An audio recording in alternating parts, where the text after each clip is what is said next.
What's up?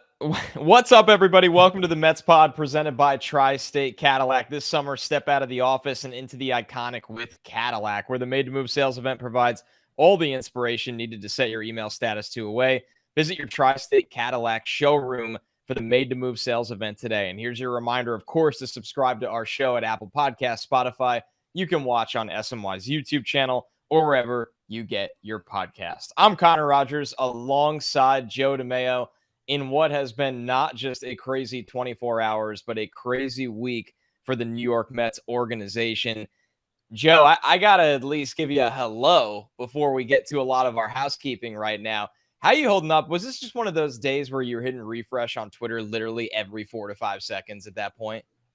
It wouldn't stop, and the Verlander thing happened as I was dropping my sister off at the airport, came in from California to visit, and yeah, I can't say I expected when we were talking this time last week that this would be the conversation we'd be having.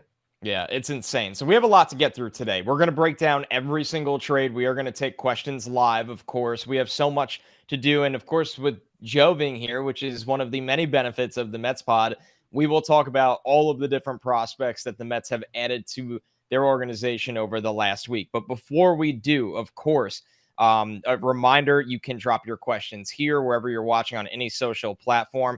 And something we teased last week, a special announcement before we dive in as our first act of post-trade deadline therapy. For those of you that are just feeling a little down and out about a lot of the many names that have been sent off to contenders, this is for you. SNY and the Mets Pod are teaming up with our good friend Dan Abrams, otherwise known as Athlete Logos. You know him. You've seen him on Twitter and all his great work. You know about all the great Shea Stadium neon designs over at Athlete Logos. Well, Dan has up a Shea neon version of the Mets Pod logo he has come up with, and it's being put on a shirt. It looks really great on Shea Stadium blue. These shirts will not be for sale. The only way to get one is to win the special giveaway that we're doing. So listen closely. Tomorrow morning and again throughout the week, look for a tweet, a Facebook post, or an Instagram post on SNY social platforms revealing the look of the Mets Pod Shea Stadium neon shirt. Check out those posts for instructions on how to enter for a chance to win one of them. Remember, you cannot buy these anywhere. Joe and I don't have them right now. I would love if I could show you what they look like. This is a total surprise. It's really awesome. Knowing Dan's work, these are going to look amazing, and you got to win it from us only. All right. Whew, deep breath here, Joe, because this is going to be a marathon, buddy, not a sprint. Let me just look big picture for a second before we go trade right down the line. Big picture here, Joe. What was your surprise level, your feelings? Because you and I, for how many weeks, maybe even months, unfortunately, had kind of kicked around the idea, okay, you're probably going to get something for David Robertson if you go that route. You might be able to get a little appetizer for the likes of a guy like Tommy Pham having a nice year, and then maybe a Mark Canha goes out the door. This was beyond all of that. Where is your mind at right now for this team right now, Joe? Well, I wrote a lot of words last week for SNY.TV saying it was going to be a moderate sale. They'll sell a couple rentals, and obviously it ended up quite a bit different than that. And it's definitely a tricky situation. So I cover prospects. This is awesome for my business. Obviously, the Mets added a ton of prospects that we'll get into, but also as a Mets fan, it leaves me a little confused. Like, I understand the big picture. You and I are always big picture guys. Right. It's kind of what the basis of our show. But I never thought there'd be a time in Steve Cohen's ownership that they would have purposely a transition year. And it sounds as if 2024 is going to be looked at as a transitional year. Now, I think a lot of fans take that maybe a little out of context and think that the Mets are going to sign nobody this offseason and they're going to try to tank in 2024. I don't think that's the case, but I think maybe the idea of having a mega offseason like they had last offseason is maybe not quite on their radar. And let's be a little honest with ourselves. They had the mega offseason, and look where it got them. So, there could be an argument for spending smartly, not just spending frivolously. I think that's fair. Absolutely. We're going to get into a lot of the strategy of all of this. It's clear that the Mets were in the mold with all the money they sent with some of these guys of buying prospects. So before we do, we already have questions flying in. This one is from Andre Manassian. Does this sell-off really take the Mets out of the Ohtani sweepstakes? Seemed to me Epler was strongly hinted at avoiding high-end free agents. Also, what does this mean for Pete Alonso's future? Before I throw this to you, Joe, I will say not only did Epler's press conference, which there wasn't a lot going on there, but he did say, listen, our odds are not going to be as high going into 2024 as they were in 2022 and 23. Maybe not the most well thought out quote, in my opinion, when you look at some of the young talent this has. And even if you don't believe that, I don't know if you need to always say that.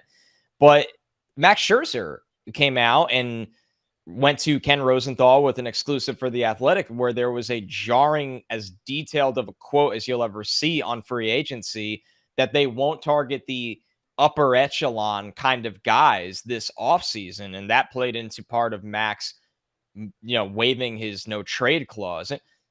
I will get back to Andre's question. Very strange thing to do for Max Scherzer, in my opinion. Kind of soured his Mets tenure in my mind. You get traded, you go to Ken Rosenthal, you drop the entire Mets state of the franchise. Didn't think that needed to be done. Wildly disappointed. But back to Andre's question, and you could touch on that, Joe. Do you buy in that the Mets are not playing in the same tier of free agents coming into this winter that they have the last 2 years? So just really quickly on Max, I hate to say it this way, but color me not surprised that he did that. But whatever. Yeah. Little on brand for Max Scherzer. Little bit. But anyway, back to Andre's question. So Shohei Ohtani is an interesting case. One, his number one desire is to win. The Mets are clearly going through a transitional year. Is Ohtani willing to sign with a team that is going to be in a transitional year? And even if they're looking ahead and they're like, hey, look at all the pieces we have. We're going to win long term. And then the West Coast, East Coast thing, I've always thought that was a little overblown, to be honest with you. That's not to say he won't end up with the Dodgers, the Giants, the Mariners, or even staying with the Angels with how aggressive they've been. But at the same time, they're basing it off when Ohtani came over from Japan. And on average, most Japanese players prefer the West Coast because it's an easier flight home to Japan, being closer to home. So I don't know what's going to go on with Ohtani, but Epler's quotes and maybe Ohtani's preferences make it feel like a conversation we've been having for almost a year of, Ohtani feels almost inevitable. It almost feels like now that's maybe not completely ruled out, but doesn't sound like it's going to be one of their top priorities. Yeah, that would be now. There's a couple things, right? Going and getting Ohtani isn't the same kind of alignment that getting Verlander or Max was, where we got to win in these 2 years. So Ohtani has more of a shelf life than that. But on the flip side, I think this kind of piggybacks off what you're saying, Joe, and what everybody kind of alludes to with Ohtani. He's done watching the playoffs from home. I think he wants to go to a tailor-made situation, or a tie can come down to going to a tailor-made situation as well that's ready to win. So, and once again, there's also the factor if the Mets really did need to drastically overpay to land him, does he align with their franchise goals right now as well? It's a fascinating question. Only time will truly tell. Go ahead, Joe. And really quickly, there is a number in which it's probably a not good decision to sign Shohei Ohtani. Of course, if there always is. $600 million. Are you really going to pay something? And, this is not going to be the dump on Shohei Ohtani show, but you have to imagine there's going to be a point in time in which he's not able to do both at the level that he's doing, whether it's he becomes a reliever in a DH or he loses pitching at some point. But either way, I would love to see Shohei Ohtani as a Met. I just don't feel overly confident that that's going to be happening. Let's quickly recap the Scherzer deal because we haven't gotten to do that on this show, and then we'll move to the headliner of the day and Justin Verlander. Joe, I know you've written a lot already. This deal has been well covered. The Mets sending a lot of money back with Max Scherzer to the Rangers because of his player option at the time for next year, which was very important to the Rangers that he's under team control, and a lot of it being paid for. Not all of it, though. The Mets do save plenty of money next year. The Mets, because of all of that supplementing of sending Scherzer, get Luis Angel Acuna, the brother of Ronald Acuna, who was a top 3-ish prospect in the Texas Rangers system. Joe, thoughts on this return? Because quite frankly, you and I, no matter how much money they included, with the state of Max's pitching, which was bad, there's no way around it, an ERA over 4, home runs at an all-time high.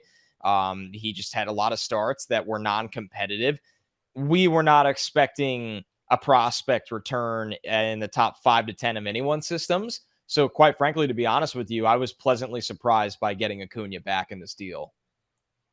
That was an electric day. How much were we texting with Sebastian Walcott getting taken out of the game and Brock Porter being scratched, but then Brock Porter pitching, but then Brock Porter getting It's pulled a roller early. coaster. And then Luis Angel Acuna being out of the lineup. And that was Andy Martino quote tweeted. And that was kind of like the first real true indication that this has something to do with the deal. I was definitely pleasantly surprised because, like you said, Connor, Max was pitching to an ERA north of 4. He had a lot of money owed to him. Obviously, the Mets ate a ton of that money. And, you know, it's Steve Cohen's money. It isn't my money. And he said in his press conference a couple of weeks back that he considers these dollars spent. So in his eyes, eating the money, he looks at it probably that he saved $22 million, not that he ate 30, whatever it was. I forget what the number was, 35 or something like that. It's a sunk cost to him. Yeah, exactly. But he looks at it as 22 million saved. And Luis Angel Acuna, he's going to be on the top of my prospect list that I'm working on that I should have out for SNY.TV later this week. I'll be doing a new top 20. All the draft picks will be in there. All the players that they traded for that make the cut, they'll all be in there. But Acuna, really, really good athlete. Doesn't have power like his brother does. High baseball IQ. More comfortable in the middle infield right now, shortstop, second base, but he started to dabble a little bit in the outfield. The Mets are going to play him at shortstop for now until he gets comfortable. He's improved his bat-to-ball skills. His baseball IQ is honestly close to off the charts, especially on the base paths, where he has 42 stolen bases so far this year. And when I assess minor leaguers and their stolen base numbers, there's a ton of guys that steal 40 bases in the minors, so it's not like this absurd accomplishment, but I like to look at efficiency because a lot of them steal 40 bases and get caught 21 times. So they're just running and running and running, and by nature they accumulate. Acuna had 42 with only 5 caught stealing. So this is a guy who knows how to run the bases, has above average speed, not elite speed, looks like a spark plug, kind of top of the order kind of player, and top 50-ish in baseball, top of the Mets prospect list for me, even after the other trades. So obviously an exciting return for a guy that you and I kind of thought was, respectfully kind of at the end of the run. Yeah, without a doubt. We'll see how it plays out. A new environment can always change things, but the eye test and a lot of different tests will tell you that moving on from Scherzer, not just in the now to get the return, but also not having his money on the books next year, all of it could be a long-term win for the Mets. Before we move over to the Verlander trade, something that did slip, we got a little caught up in just answering the first part of Andre's question, that we forgot to talk about Pete Alonso here, Joe. Pete is, I would say, the biggest topic right now of players on the roster amongst Mets fans, because all of the guys that could have been traded did get traded, or they're simply here right now in the short term at a lower capacity. Brooks Raley, Adam Ottavino, Omar Narvaez. Pete is a franchise player. There is no denying Pete's talent, the home run power that has really captivated this fan base at times. He's really embraced being a Met. He is not under an extension that has been, there's been a lot of back and forth. Are the Mets going to get this done early? They didn't. And now he will enter 2024, which would technically be a walk year. It was interesting to see a report from The Athletic that made it kind of appear like Pete Alonso could be available in trade talks if it was something insane, and then quickly shot down, or at least kind of tempered by both John Heyman and SNY's Andy Martino, which I thought was very interesting. Billy Epler wanted to keep those things internal during the press conference. I thought Epler could have taken a harder stance. He did say Pete's, matters to this organization. He's important. We like having him here. I thought they could have really stood behind Pete a little bit more firm, because the fan base probably would prefer it that way. I know you and I would. What is the future with Pete Alonso right now? Maybe this isn't a question that you and I could sit here and give an answer on, but we could, hell, we can give an opinion. I know that. This is one for the Mets that if they traded Pete Alonso at this deadline, or they go into the offseason with a mission to trade Pete Alonso, it's quite simple. You are going to lose a lot of the fan base. And if you do, you deserve it.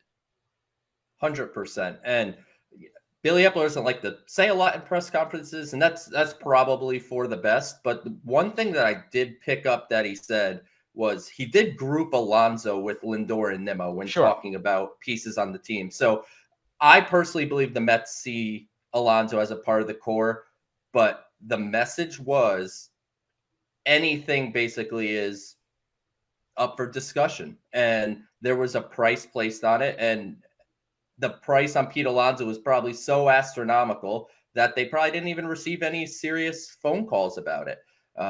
So I think Alonso has to be a part of this future. Obviously, even if 2024 is a bit of a transition year, which I'm going to try to not say that so much. I feel like I've said it like 3 or 4 times already, and that's going to be like a phrase for the next 12 months. I'm going to try to tone that one down. But even if that's the case, Pete Alonso is a part of the 2025 season where you're ready to go, or the 2026 season where you're ready to be completely all in. Alonso's still going to be in his low 30s, a big-time power hitter. Alonso needs to be here. He needs to be a Met for life. You know, I don't care about captains. That's not a baseball thing, whatever. Yankees do it, and Mets have done it a couple times. But Alonso's a core piece of this team. He means a lot to the fan base. He means a lot to the city. Trading him, I think, would be a little too much of kind of the cold-blooded, take all the emotion out of it situation.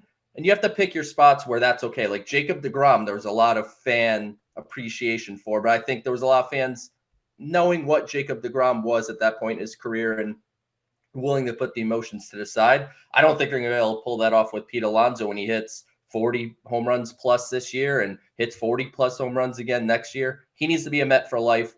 I can't envision a way that he's not. I think he wants to. I like to think the Mets want to.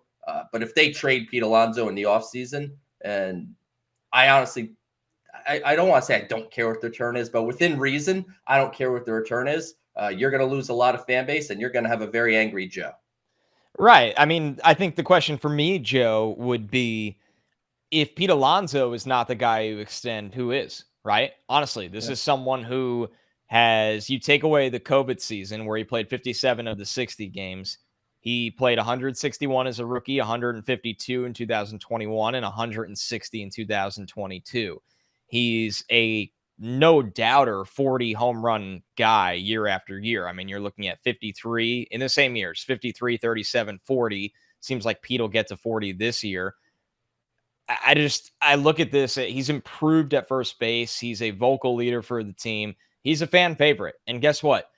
You and I, we are partially analytical minds, and we try to be pragmatic when it comes to tough roster decisions. You and I had a lot of hard conversations about Jacob deGrom in the offseason, as you alluded to. There is also an aspect of baseball, a very large one, that people going to the game and watching their favorite player on their favorite team does matter in this sport. And Pete Alonso is a huge part of that for the Mets fan base right now. So I'll leave it at this.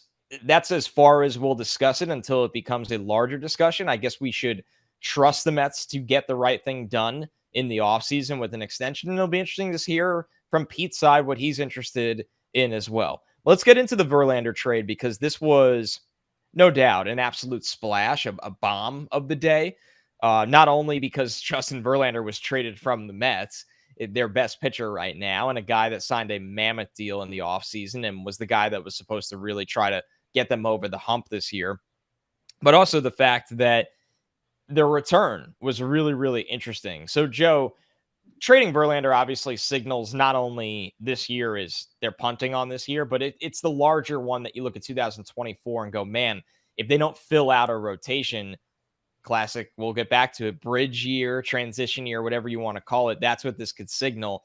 But I think what people want to hear right now, and what I'm really interested in, despite Houston not having the strongest farm system, they got their number 1 and number 4 overall prospects in this deal. Some pretty big names. So when you look at Joe, when you look at the return right now in Drew Gilbert and Ryan Clifford coming back from Houston, what do you see in these two players in the Mets organization? So Jim Callis at MLB Pipeline actually said because they were going to update their list shortly. If the Astros had not traded Gilbert and Clifford, they would have been 1 and 2 in the Astros system. So the Mets really got the two best prospects that the Astros have to offer in a not overly strong farm system, but let's not have that take away from the talents that are Drew Gilbert and Ryan Clifford. Yeah, Drew Gilbert was a first-round pick. Yeah, he was a first round pick last year, and let me tell you, the best way to describe him, and I remember you and I talking about him over text leading up to last year's draft as maybe the Mets will underslot Drew Gilbert at 14. He ended up falls to the 20s wherever the Astros picked, and he's an electric factory, man. Everything is 110 miles an hour. He is fiery in the field on the base paths. One of the most passionate baseball players you're going to see. He's the type of guy that Mets fans are going to love to watch. They're going to love to root for. He's a guy who leaves his jerseys dirty after every game. He's high effort. He's really worked on his launch angle a bit too. So something coming out of Tennessee was he was lacking power. And I don't think he's going to have, plus power down the road, but you could be looking at 20 homers, something like that. He can play all three outfield spots. He has enough arm to play any of the outfield spots you want him to. He has advanced strike zone knowledge, which is something the Mets have targeted in all of these trades with the offensive players they acquired. We could talk about the Robertson trade, and strike zone judgment, something very important to them. He profiles as an everyday player, may not be much more than, an above average regular, but I think getting him along with Clifford, who I'll get into in a second, for 40-year-old Justin Verlander with basically 1 year guaranteed left that the Mets aren't overly serious about. I think getting Gilbert at the head of a deal is huge. He's going to be inside the top 100. Some sites will have him a little higher than that. He'll be very high on my prospect list. I'm kind of debating. He'll be somewhere in the top 5. And then Ryan Clifford was an 11th round pick last year, which everyone's like, an 11th round pick? What do they want that for? Well, he was an 11th round high school player committed to Vanderbilt, and the Astros gave him a almost $1.2 million signing bonus to take him away, which is like late second round money. So they valued him a lot, and it paid off. He's having a huge year in high A for them. He has 18 home runs, OPS over 900. He's certainly outperformed his age and level, and he's going off to Brooklyn. He can play the corner outfield spots. He's not as good an athlete as Gilbert is, so there is some first base there too. But this is a potential good bat the ball skills, on base skills, plus power. Like, he has the power that could be 25 home runs plus as he continues to physically mature. So the two top prospects, they're both going to fit inside my top 10 of the Mets system. Overall, it's a good return. It's disappointing that we're having these type of conversations about selling off a guy like Justin Verlander. But if you are going to sell, getting guys like Drew Gilbert and Ryan Clifford and Luis Angel Acuna, like, that feels like kind of the way to sell. It's funny, as this trade dragged out, we were wondering, are they haggling over if Gilbert will be in the deal? And you and I felt very strongly Gilbert has to be in this deal. And when the details all leaked after, feels like Gilbert was always in this deal. He was mandatory in this deal, but they were haggling over Clifford, who, for good reason, because of his power, Joe, Houston really, really liked him, and a nice offensive ad for the Mets right there. Got another question here. This one from Dennis Syria from Facebook. What do you think they will do in the winter to get a good rotation for 2024? There's a lot of different paths here, Joe. What do you think? And also, I'm not entirely buying that Steve Cohen's not going to field a highly competitive team, by the way. They don't have to get Ohtani for it to be a success, but what are some pathways you like for the rotation this winter, whether it's free agency or trades? Well, one thing I'll say is I have a lot of doubt they're going to sign anyone that gets a qualifying offer. I think based on how they're operating right now and where they're trending with their draft pick, which we can talk about in any episode in the next 2 months about where their draft picks landing. And I don't think they're going to be wanting giving up draft picks at any point. So if someone has a qualifying offer attached to him, I would probably cross them off the Mets list. To me, the top name that I really, really would like them to pursue, just take Ohtani out of the conversation because that goes without saying, Yoshinobu Yamamoto. Going back to the Japanese market, this time Yamamoto's trending towards getting his third consecutive Sawamura Award, which is the NPB version of the Cy Young. He's slated to be the Triple Crown, so take wins, ERA, strikeouts in those categories. He's profiles better than Kodai Senga did. Like, he might double Kodai Senga's money, and we've seen the success that Kodai Senga has had here with the Mets. Yamamoto could be a guy that's looking at closer to $150 million on a long-term deal, because the big thing is he's 24 turning 25. So why he makes the most sense to me is, even if 2024 is that kind of gap year, bridge year, transition year, he's young enough that he's going to be entering his prime years when you're trying to make that big jump back to being World Series contenders, top of the line contenders. And there is obviously risk in investing so much in Japanese markets. It's not like they all succeed, but Yamamoto looks to be a pretty special pitcher that has a chance to be closer to a frontline starter in the U.S., whereas we kind of look at Senga, even though he's been great this year, as kind of a mid-rotation guy. That's going to be an avenue that the Mets, I think, should look down again. We're going to be talking about Yamamoto a lot, because if you land him with the expectations that he has because of the talent, like you said, Joe, somebody that will be even in higher regards than Senga was, I think the perception begins to change again for 2024, because there's more upside with him, and we've seen what the upside has done for the rotation with a guy like Senga. I mean, let's be real right now. If Verlander didn't have the slow start, counting the injury and the actual effectiveness, if Max was somewhere in between last year and this year, I don't need him to be career year-ish type of Max. I mean, the Mets are in a wild card spot right now at a minimum. Though the ineffectiveness and injury, unfortunately, to the top two guys is what cost the Mets this season so far. Senga has been a home run move right now. So Yamamoto would be a fascinating ad, and somebody that we are going to talk about on this podcast quite a bit. Okay, David Robertson move. This deal, Joe, this deal feels like it was 18 years ago at this point. There's been so much activity since David Robertson was ultimately traded within the division to the Marlins, of course. In return, the Mets get two rookie ballish players, an infielder Marco Vargas and minor league catcher Ronald Hernandez. Hernandez has a reputation as a defensive catcher, a guy that will stay behind the plate long-term is what a lot of people think. But Joe, I know a lot of the excitement was around a guy in Vargas that when you Google him and you look at the MLB pipeline rankings after the trade, everyone goes, so what? And then you actually hear what he's been able to do in recent weeks and what the bat is looking like. There's actually some excitement for the youngster right now. The Mets were very excited to get their hands on Marco Vargas. And the best way to describe, so a lot of people are like, they're trading for guys in rookie ball.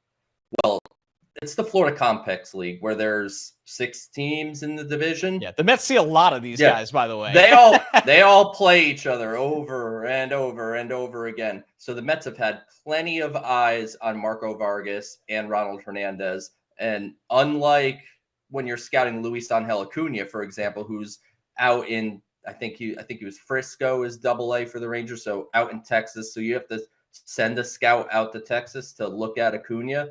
Well, Marco Vargas just spent a bunch of time in the Port St. Lucie backfields where you have scouts hanging out anyway. You have player development staff. You have analytics staff.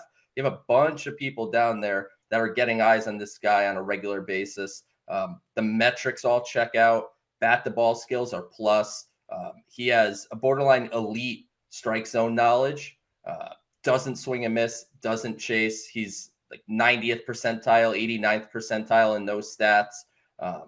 Probably not a ton of home run power in his future and second base only, but bat the ball skills. He's going to hit for a high average. He's going to have high on base percentages. Obviously, he's 18 years old, so there's a whole mess of stuff that could happen between now and potentially the major leagues a few years down the road with him. But if he continues on the trajectory he is, he's trending towards being a top 100 prospect in baseball.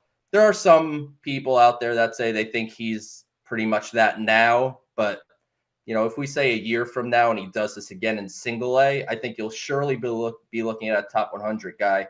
For 2 months of David Robertson to the Marlins, who I appreciate that they're trying, but respectfully are probably not the most serious contenders.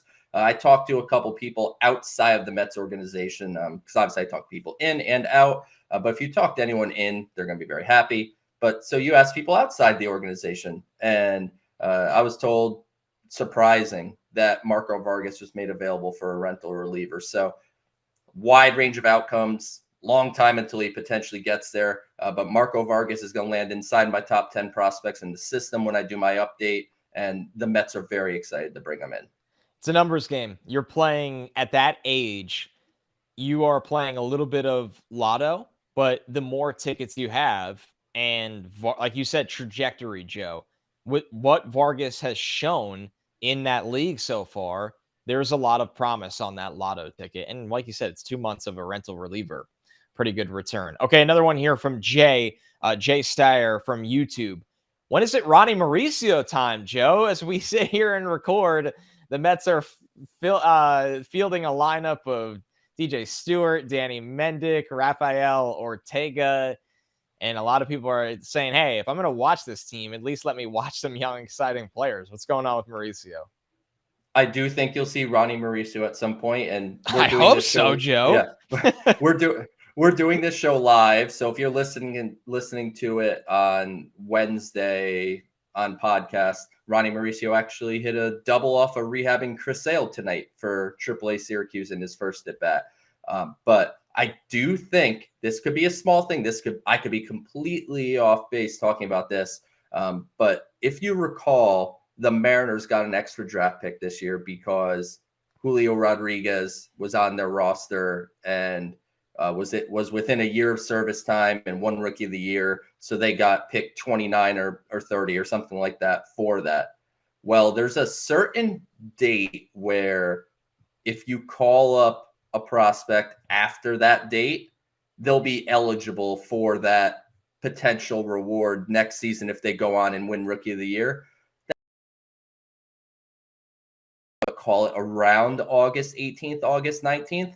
Would it stun me if we saw Ronnie Mauricio come up August 22nd, August 24th, and whatever? He can meet a couple more benchmarks in player development, and kind of the background impact could be if Ronnie Mauricio can translate AAA to the major leagues, and who knows what the rookie class will look like next year in the National League. Who knows? Maybe he's an everyday left fielder here and can win Rookie of the Year, and the Mets can get an extra high draft pick instead of calling him up today. But I'll tell you this, if he's not up by early September, we'll have some serious questions that we have to answer. Without a doubt. You'd like to at least see, of course, what he could do in a short sample size this year. But I'm with you, Joe, that they probably are going to wait until at least a couple of weeks for Mauricio to play. The excuse will be let him get more comfortable at other positions, notably maybe some more left field. But obviously a lot of Mets fans, rightly so, want to watch Mauricio in what's left of this lineup. A reminder, you're listening to the Mets Pod presented by Tri-State Cadillac. Subscribe to the Mets Pod at Apple Podcasts, Spotify. You can watch on SNY's YouTube channel or wherever you get your shows. The trades kept rolling on here, Joe. This one we were not surprised about. Mark Canha, it felt like it was best for both sides. Send Mark Canha to a team that is in the race right now. And for the Mets, he's on an expiring deal. So see if you can get anything back for him. They traded Mark Canha to the Milwaukee Brewers in exchange for right-handed pitcher Justin Jarvis, who I believe more on an outdated version of MLB Pipeline's ranking was their 30th prospect. It sounds like with what he's been able to do over this season, he was climbing more into a top 20-ish range of a prospect. Joe, the Mets fans, rightly so, and the Mets organization, they want pitching. Unfortunately, a lot of the high-end prospects that were available to them at this deadline, although we're excited about them, so I take back my unfortunately, were not pitchers. But for Canha, they do get a right-handed arm in this deal. Yeah, I think a lot of fans wanted to prioritize pitching. I think the Mets handled it the right way. When you're selling off and just adding to your minor league system, just get the best talent you can. Yep. Whatever they play, they play. They could be future trade chips. There's guys play different positions. You could figure it out. But Jarvis is a guy that will fit inside my top 20. He's definitely made some strides this year. I think he had a 3.33 ERA or so in AA, striking out a bunch of guys. His control does need a little work, but the fastball is 93, 94. He'll touch 96. The slider's an above average pitch. He's working really hard on a splitter.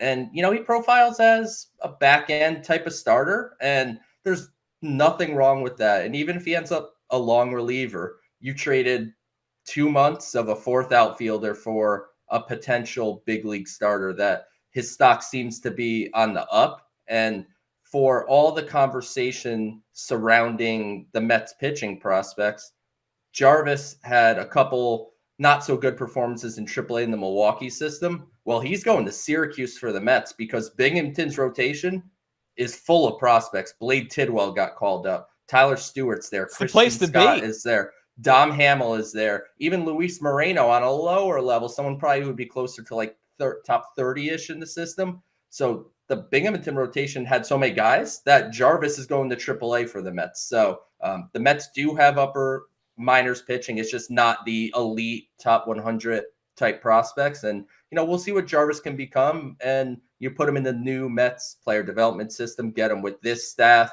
And, maybe they're able to really put that splitter together, maybe add a tick to the fastball. There's things you can do. And yeah, good return from Arcana. The Binghamton Mets, that is the place holding a lot of talent right now. There's no doubt about that, Joe. This question from Sadiq Rahman: where do you see the Mets farm system stacking up now? Top 10? Top 5? Where do you think it's going to land for a lot of people, Joe? I do think they'll sneak into some top 10s, right? I think they surely should be in the top 10. I think prior to this week, they were probably looked at in the 12 to 15 range. They added multiple top 100 prospects, guys that are on the verge of being top 100 prospects. So I think the system's going to be looked at very fondly. When I look at my list, I have a bunch of names written out in kind of order, but not really. I'm still hammering some things out. But Mike Vassal's a guy you and I have talked a bunch about, and we're high on. Mike Vassal's not in the top 10 anymore for me. Like, that's a certainty. So that I think that's a credit to the talent that they're able to require. And unfortunately, it's at the expense of the big league team right now. But hey, if you're not going to completely rebuild and just try to lose for years and years and years, it's hard to accumulate this quantity of prospects. So maybe as painful as it is now, and as painful as it potentially could be in 2024, the long-term benefits of the Mets kind of screwing up 2023 could potentially be rewarding for years to come. I mean, we talked about this over text. It was a seller's market that there's something Steve Cohen understands, right? It's markets. It's whether they're booming, whether they're low. And this was a market that if you had pieces to sell, you were going to get 150% on your typical returns, because the reality was, with the expanded playoffs, all of these young teams that are usually the sellers, the Orioles have been awesome this year. The Reds are in the hunt. You have all these different teams in the hunt. There wasn't a lot out there, Joe. And that's when you get to trading the Tommy Phams of the world. And we're a big fan of Pham on this show. He has an awesome story. He was a really good Met this year. There's no denying how productive Tommy Pham was. He's somebody that if they brought him back next year, I would absolutely love it. And now Tommy Pham gets to be a part of a young team in the Arizona Diamondbacks that are expected to make a serious push this year once they get assuming they get into the playoffs, but a team that could be a real threat. But a nice return here for the Mets here, Joe. This fell into the Marlins mold, right? The Robertson trade of lotto tickets as they acquire Jeremy Rodriguez, who they gave a pretty hefty bonus to in the international signing period, the most recent international signing period, I believe around 1.1, 1.2 million. Yeah. So, Joe, tell me a little bit about this return, because everybody knows Pham was a rental. Everybody knows the Mets are going to trade him. And it felt like they still got somebody that had value out of that age range in Rodriguez. This is something the Mets for years have struggled to do, which is identify even their own, honestly, but They're on the other outside end the of it. organization. Yeah, rookie ball or even lower, like these really young kids identify the ones that they want to trade for. And a lot of teams have taken advantage of the Mets kind of not paying attention to that over the years. So now the shoe is kind of going on the other foot. And he was signed for 1.25 million. It was the biggest bonus that the Diamondbacks issued in this most recent signing period in January. I'm not going to pretend I knew a whole mess about him when the name came across, but he was ranked inside the top 50 international prospects in this past signing period. So obviously he was highly regarded, bat the ball skills, good athlete. They feel he could stick up the middle at shortstop, which, I think everyone's going to hear about shortstops and freak out. But when you're dealing with international players, they are either shortstops, catchers, center fielders, or pitchers. That's it. And then as they physically mature, because he's a recently turned 17-year-old, so you have to wait, years to see kind of anything he could possibly become. But for a guy like Tommy Pham, it's a worthwhile flyer. It's a lottery ticket, like you said. That's exactly the way to look at it. It's a scratch off. You don't know what's going to come of it. We may never hear his name again, or he could be a guy a year or two from now that is, climbing up the Mets prospect list, and we'll be like, man, remember when they got him for 2 months of Tommy Pham when the season was going well? So the jury obviously is going to be out on that, but a good flyer for another rental. So all in all, when we talk about these trades, Billy Epler gets a lot of grief, and obviously he got some help with Steve Cohen's wallet in these trades when it came specifically to Verlander and Scherzer and even Canha to a degree. But either way, he has to negotiate the return and get the right players. And it feels like on the surface, he got good returns for pretty much all the trades that he made. So little credit to Billy Epler, despite that's something no one really wants to do. All right, how about this one from Honest Abe? Will we see a lineup this year with Alvarez, Beatty, Vientos, and Mauricio all at one time? Yes, I think Absolutely. We will. Yeah, I think we will. I think we'll see quite a few lineups with it. It's just a matter of when that Mauricio call comes. And once they do, Buck even said pregame tonight on Tuesday that when it comes to playing time for the young players, tiebreaker will be the young players that they're looking to evaluate, because they need to figure out, is Ronnie Mauricio a part of the 2024 plans? Is Mark Vientos and even Brett Beatty? You could at least ask the question, right? I assume he is, and you think he is, but you might as well do a full evaluation. All right, Joe, the last trade we get to go over, and I literally saved the best for last because this was my favorite trade of the day. I'm sitting here still just in awe of it. The Mets trade reliever Dominic Leone, who must have thrown 8 million pitches this year in a Mets uniform. I swear the man was out there in the 5th, 6th, or 7th inning almost every other day. To the Angels, who have made a lot of moves. They are clearly in the, everybody told them they have to trade Ohtani and get something now. And they said, screw you, we're going to trade 4 players to help Ohtani. And then it's going to get real grim around here after he leaves. So they trade for Dominic Leone and, of course, cash, because that's the Mets way, for Jeremiah Jackson. And I'm not sitting here saying Jeremiah Jackson is the greatest prospect in all of baseball. But think about this. Dominic Leone for Jeremiah Jackson, a 23-year-old in AA ball. He was a 2nd-round pick in the 2018 draft. And when you hear that, you go, well, he must have just been terrible lately. A 2nd-round pick that they gave for a journeyman reliever that wasn't even very good for the Mets. I mean, he's hit 15 home runs this year in AA as a 23-year-old. The average isn't great, right? The on base is okay. He's stolen 21 bases. Joe, I am floored that the Angels gave up at least a legitimate prospect for Dominic Leone. Please explain this to me. Respectfully, when I saw the Mets trade Dominic Leone, I was just like, oh, they just wanted to make 40-man roster space, so they sold him for cash or something. Jeremiah Jackson, I think, if you want to be optimistic, is a future utility infielder kind of thing. Like, he's a pretty good athlete, It's power over hit. Like you said, the average isn't really there. The on base isn't there, but he does have a little bit of pop in his bat.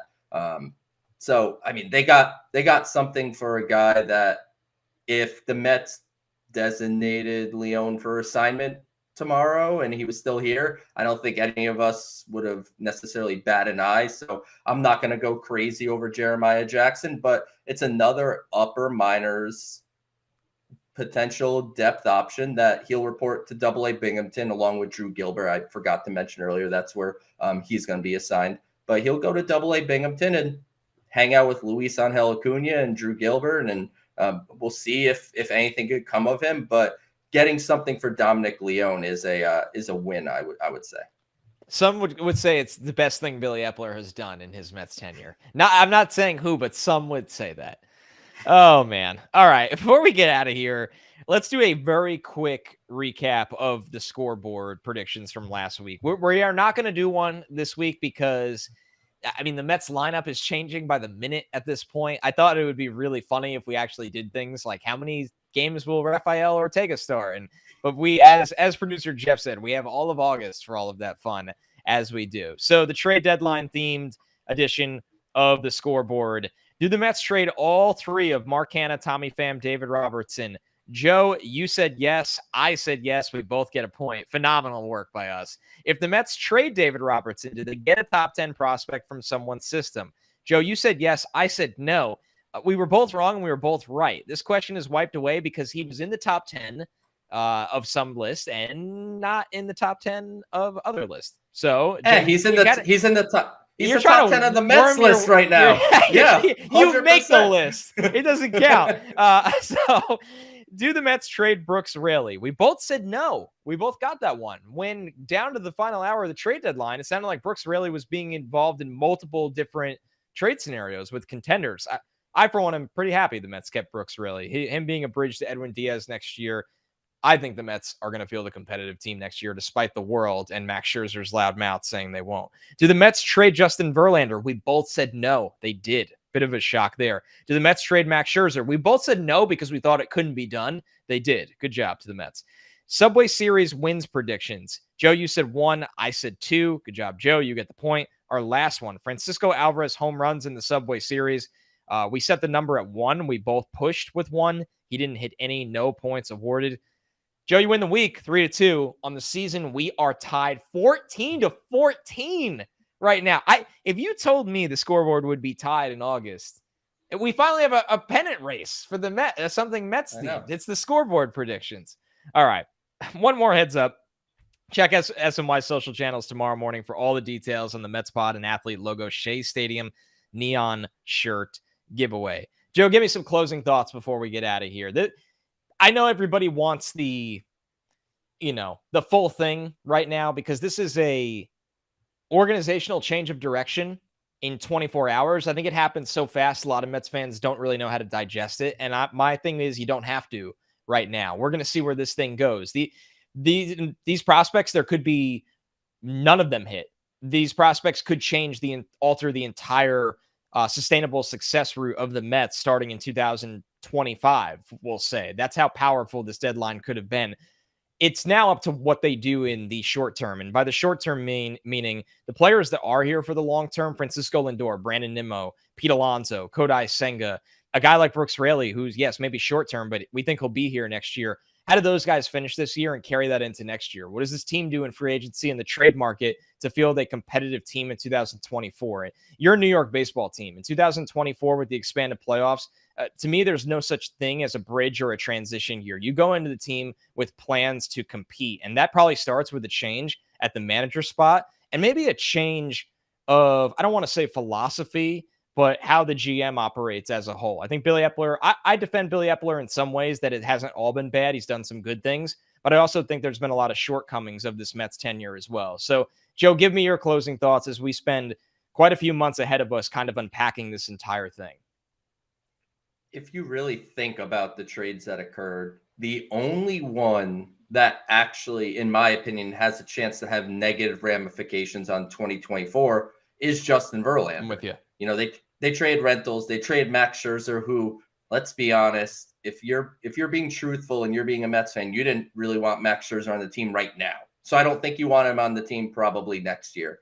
Justin Verlander turning 41 years old, but he's pitched well. He takes care of himself. I suspect he'll be good. So it'll be hard, I think, to do like a 1-for-1 replacement of him, but maybe it's a different approach. And, David Stearns could be coming in, which we're going to talk about that for sure over the next couple months. And there's a lot of people that think that almost feels like a foregone conclusion. We'll see on that, but maybe the pitching is you want to have more solid pitchers instead of frontline, and then kind of suspect back end stuff where you don't want to be relying on Tyler McGill. You don't want to be relying on David Peterson.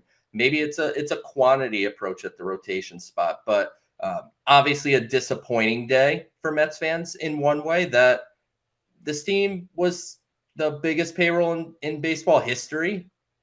The expectations were they won 101 games in 2022. It should be that or better in 2023 and run at the World Series. And it didn't work out. And that's what it comes down to. And the front office and ownership's commitment to the long-term vision of this team, they pivoted. They know how unpopular this is. They know that they're going to struggle to get people to come to Citi Field the rest of the season. They're not naive to that. They know that's a part of everything they're doing. But they have long-term visions of sustainability. I do believe Mets fans should give this owner a shot, and I think he's proven his desire to win here. So I do think, Connor, to your point, really at the beginning of what you just said, I don't think 2024 is shot out. You could call it transition. You call it whatever you want.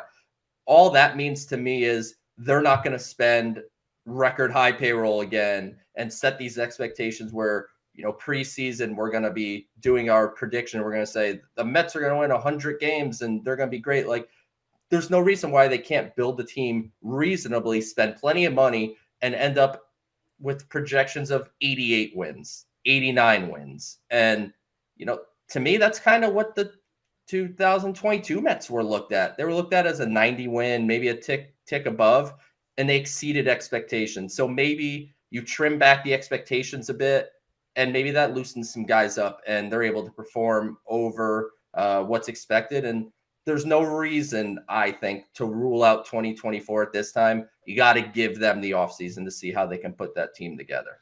Stay with us, everyone, because whether this team is in the race or trying to find a way to retool, we have you covered all the way from rookie ball throughout AAA, through the big league club, all of the offseason moves. Joe will have an updated prospect list very, very shortly. Shout out to everybody that's been banging down the door, camping in Joe's mentions, asking for one. You are the diehards, and we appreciate you like no other. This is the Mets Pod, presented by Tri-State Cadillac. This summer, step out of the office and into the iconic with Cadillac, where the Made to Move sales event provides all the inspiration needed to set your email status to away. Visit your Tri-State Cadillac showroom for the Made to Move sales event today. And a reminder to subscribe to the show at Apple Podcasts, Spotify, SNY's YouTube channel, or wherever you get your shows.